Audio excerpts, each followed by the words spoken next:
আরে বৃষ্টি হয়ে কি একটা অবস্থা। আমি জাস্ট বাইরেটা দেখাই, তার আগে একটা জিনিস দেখে দেখো। ওই ওই ওই ওই ব্যাঙের অবস্থা দেখুন, কোথায় উঠছে ব্যাঙ। ও আর ওঠার জায়গা পাচ্ছে না, ব্যাঙ এখন আমার জানলাতে উঠছে।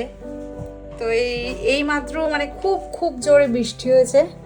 আর একটু বাইরেটা দেখায়, মনে হচ্ছে কি পুরো শীতকালে একদম বিশাল একটা ঠান্ডা পড়েছে। হ্যাঁ, না না ঢুকবে না, আমি আছি। এবার এইখানে এই রকম কুয়াশা, এই কুয়াশা বলছি মেঘ, মেঘ পাহাড় দিয়ে নিচে নেমে এসছে, মনে হচ্ছে কি যে কুয়াশা পড়েছে।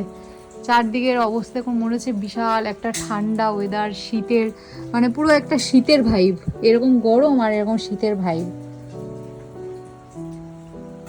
এই আমার গাছগুলোর অবস্থা, আর এই হচ্ছে বাইরের অবস্থা, এখনো অবধি বৃষ্টি পড়ছে।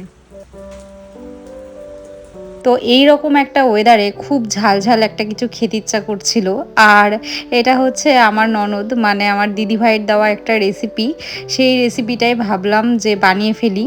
এরকম করে ঝাল ঝাল করে একটা চিংড়ি মাছের রেসিপি, সত্যি এত অপূর্ব খেতে হবে ভাবতেই পারিনি, এত টেস্টি হয়েছে। মানে খুব সিম্পল একটা রেসিপি আর খেতে জাস্ট দুর্দান্ত। And all credits goes to my দিদিভাই, থ্যাংক ইউ সো মাচ এত সুন্দর একটা রেসিপি শেয়ার করার জন্য। তো আপনাদের যদি এটা দেখে কারোর খেতে ইচ্ছা করে কমেন্টে অবশ্যই জানাবেন, আমি চেষ্টা করব রেসিপিটা শেয়ার করার। সো এখনকার মতো টাটা।